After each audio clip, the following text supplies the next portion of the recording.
Let's go, girls. Welcome to Talk Wealthy to Me. I'm Michelle Taylor, founder of Women in Wealth. From breaking money myths to building wealth and achieving financial freedom, we're here to empower you to create your own path. Talk Wealthy. Now, join the conversation and let's change the way women think and feel about money. Okay, ready? Hey friends, welcome back to Talk Wealthy to Me, the show where we're changing the way women think and feel about money. And before I get into it, happy Thanksgiving.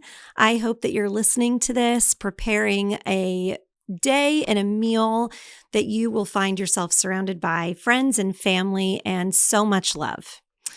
So to jump in, today's episode is going to be a little bit different because it's Thanksgiving. And instead of talking about budgets or portfolios or the things to avoid as we're going into a shopping season, I wanted to talk about something that's harder to measure, but just as valuable: gratitude, legacy, and the women who built the tables that we will sit at today. This year, don't just give thanks for your seat at the table, honor the women in your life who built it. Because behind every beautiful Thanksgiving table is a woman who budgeted, planned, saved, invested, worked, and dreamed it into being. Gratitude is gorgeous, but acknowledgement, now that's wealth. So today's episode is going to be all about celebrating her, the grandmother who built a strong foundation at home, the mom who hustled to make ends meet and make sure that her kids wanted for nothing, and the woman in you who's quietly changing your family's financial story. We're talking about generational gratitude, financial freedom, and what it really means to build a legacy that lasts. So let's start with the women who built our tables. They came before us and more than likely were forging a path that they had no idea what to do or how to do it. And if you think about it, every table, every tradition, every opportunity that we have today was built by a woman who refused to settle. Maybe she didn't have access to financial education. Maybe she wasn't even allowed a credit card in her own name until 1974, because that's actually when the Equal Credit Opportunity Act finally gave women the right to have one without a husband or a male cosigner. I know, it's impossible to think about a time that was a reality, but that was less than 50 years ago. And yet, women have built entire economies in that short amount of time. Today, women control more than $30 trillion in assets in the US, and that number is expected to double in the next 5 years by 2030. Here's the part that always gets me a little emotional. Even with all of that progress, 40% of women in America are still the primary breadwinners, and 2/3 of household purchasing decisions are made by women. That is incredible. Every dollar that's coming into a house, most of the time, is being directed, invested, saved, and given a job by the woman in the house. So that means that Thanksgiving dinner that you'll likely be eating today, the groceries, the decor, the travel, statistically, a woman made that happen. If you're listening right now while cooking, cleaning, prepping, hosting, I see you. And so do the little eyes and really any eyes that are there. They are watching what you're doing and we're leading by example, even if they don't know it yet. You're not just setting a table, you're sustaining a legacy. You are the woman who built this table. Now, let's talk about something that doesn't always get acknowledged enough, and that's the invisible labor that women carry. A Harvard Business Review study found that women perform 10 to 15 hours more unpaid labor per week than men. We already knew that, but it includes things like managing family schedules, financial planning, remembering birthdays, buying gifts, teacher gifts, PTO responsibilities, grocery lists, caregiving, date nights, babysitting, family vacations. I mean, the list could go on, and it's thankless a lot of the time. And that's really the emotional and logistical work that keeps most households running all over this world and our country. And yet, it often goes unseen. So, when we talk about gratitude this Thanksgiving, I want you to pause and thank the women, maybe your mom, your sister, your grandmother, maybe just yourself, who's been quietly carrying the mental load and physical load, financial load, whatever the load, for so many people around you. Because the truth is, wealth isn't just earned through paychecks. It's earned through persistence, through showing up every single day, even when you're sick or don't feel like it, and making something out of nothing. I always say in my family that the moms, the grandmothers, the aunts, just seems like we're the magic makers, and that is no easy task. So this year, when you sit down at the table, look around and honor the emotional investors in your life, the ones who taught you resilience and modeled what it looks like to keep going. I look at my mom and realize that all of the little traditions, the seamless touches, the thoughtfulness that goes into so much of what she does now, but what she's done for my whole life is now the gift that I'm giving to my family.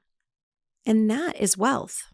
Emotional equity passed down like fine china. And unlike some of those family heirlooms, this is one that you get to watch spread and be enjoyed by future young people in their families. And that is the magic. So as we go through this next part, I want you to think about the term generational gratitude. Because, as I just mentioned, wealth isn't just inherited, it's modeled. Think about the women in your life who shaped your relationship with money, for better or for awareness. Maybe you had a mom who told you to save every penny, or a grandmother who hid cash in envelopes around the house because she didn't trust the banks, or she just wanted to have a little bit of her own money.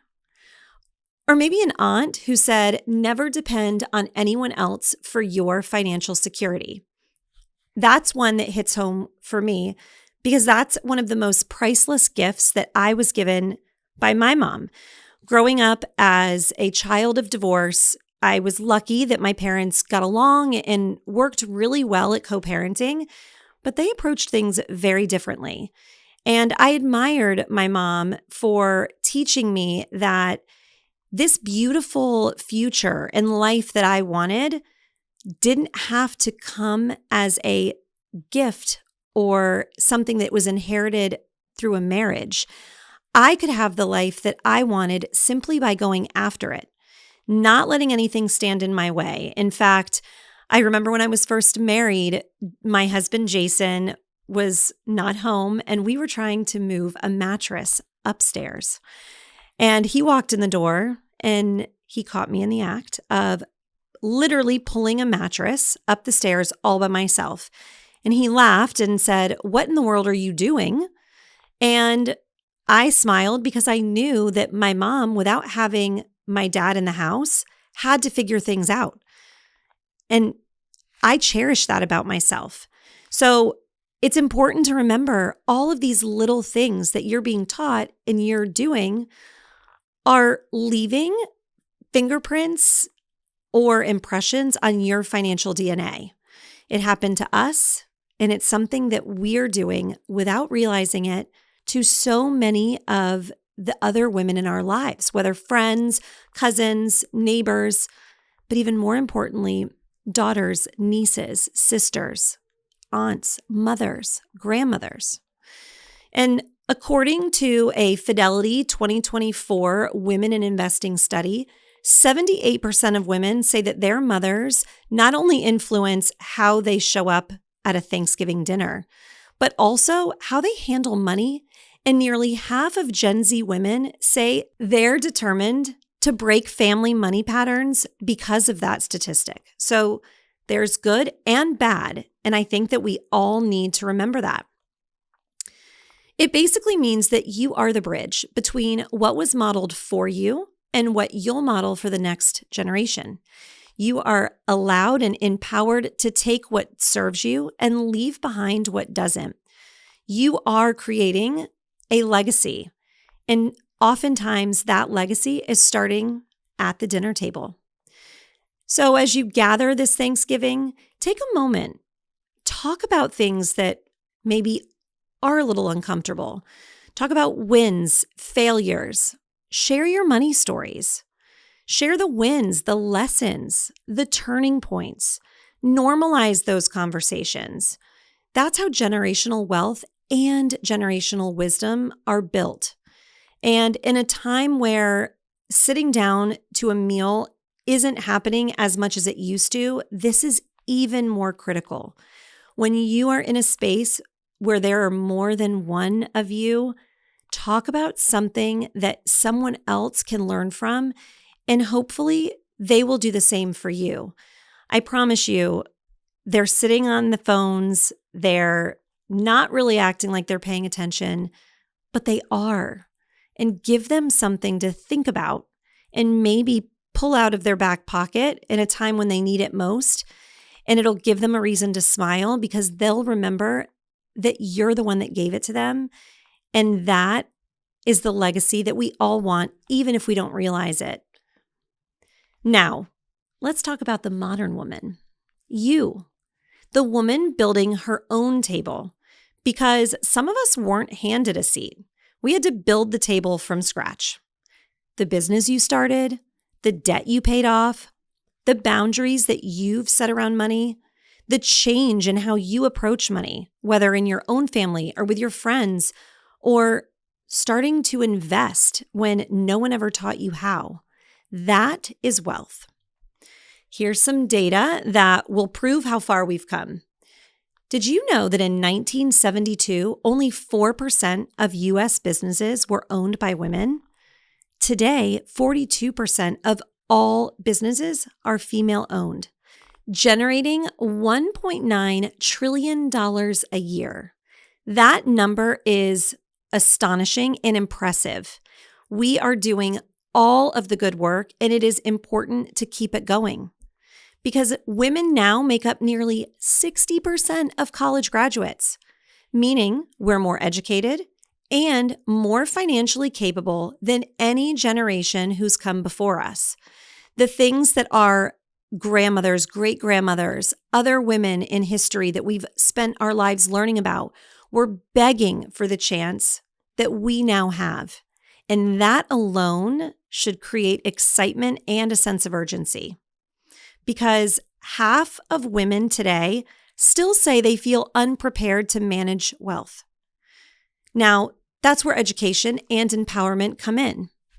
If you've been quietly working toward your financial goals, I want to remind you, the effort is what counts. The small deposits, the automated savings, the business risks, the 401k you increased even when it stretched your budget because you knew you should. I want to remind you that you are not behind. You are building. And that is the most perfect place to be.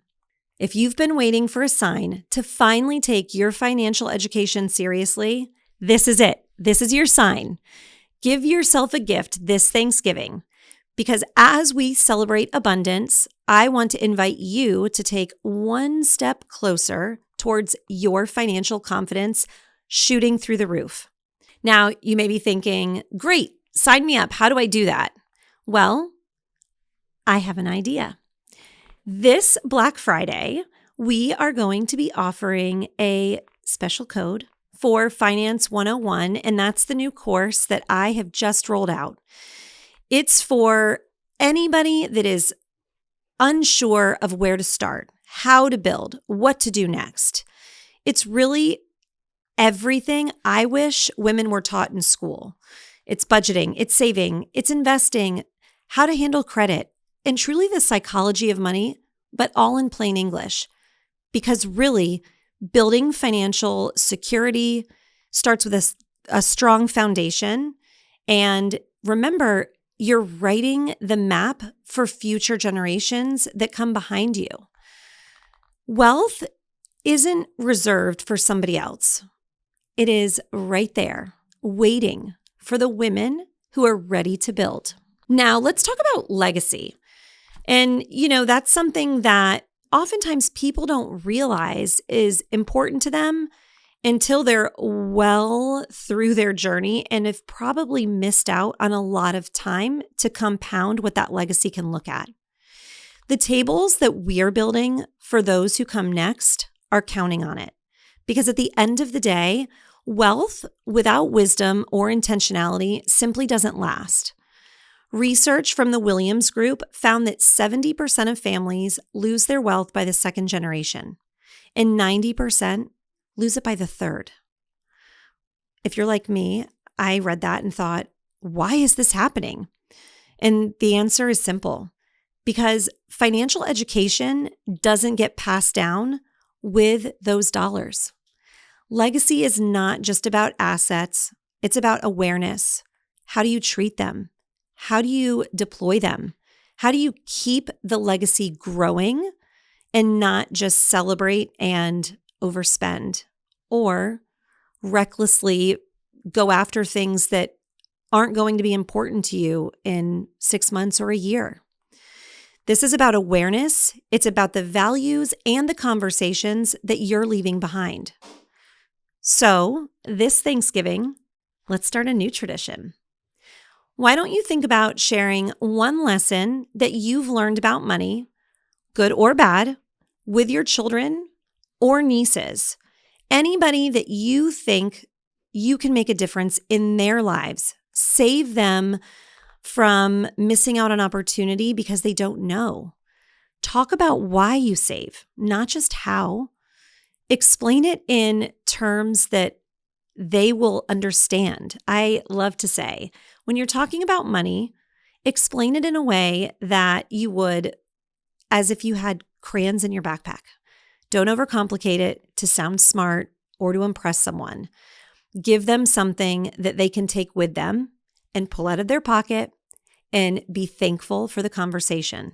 Because remember, your daughters, your nieces, your mentees, and really your sons, your nephews, they're all watching you. This isn't exclusively something we want to do with young women, but anybody that is young and hasn't had the opportunity to be taught what financial security and a strong foundation needs to look like. When they see that you're setting boundaries, that you're investing consistently, and you're celebrating progress, you're showing them what's possible. How you show up is leaving an impact. Legacy isn't just written in a will, which I know I've told you guys before is so important.